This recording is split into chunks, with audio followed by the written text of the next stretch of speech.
तो गृह मंत्रालय ने अब सभी राज्यों को अलर्ट किया है और कहा है कि 7 तारीख को एक मॉक ड्रिल किया जाएगा। देश में जिस तरीके से हालात बने हुए हैं, पहलगाम हमले के बाद पाकिस्तान आए दिन परमाणु हमले की धमकी दे रहा है। अब उसे देखते हुए 7 तारीख को पूरे देश में एक मॉक ड्रिल किया जाएगा। इसमें बताया जाएगा, इसमें ट्रेन किया जाएगा, इसमें उन चीज़ों के ऊपर ध्यान रखने की बात कही जाएगी जिससे अगर देश के ऊपर हमला होता है तो कैसे आम नागरिकों को बचाया जा सकता है या फिर यूँ कहें कि आम लोग कैसे इस हमले से बच सकते हैं। अब इसमें होगा क्या?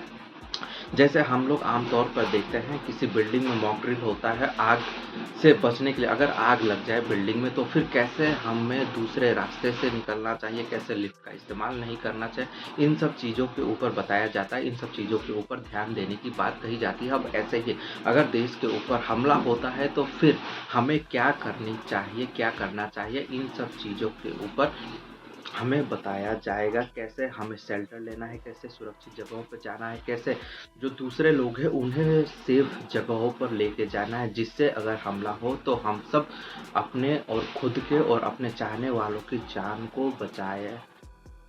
इसी को देखते हुए अब गृह मंत्रालय ने 7 तारीख को पूरे देश में अलर्ट जारी किया है और कहा है कि 7 तारीख को पूरे देश में एक मॉक ड्रिल किया जाएगा हमले को लेकर और इनमें इन चीज़ों का ध्यान रखा जाएगा जिस तरीके से पाकिस्तान बार-बार हमले की चेतावनी दे रहा है, परमाणु हमले की चेतावनी दे रहा है और भारत के साथ उसका तनाव बढ़ रहा है। उसको देखते हुए उस 7 तारीख को गृह मंत्रालय ने पूरे राज्यों को अलर्ट किया है और कहा है कि एक मॉक ड्रिल हमला होता है तो उससे कैसे बचना है, उसे लेकर करने की बात कही गई है।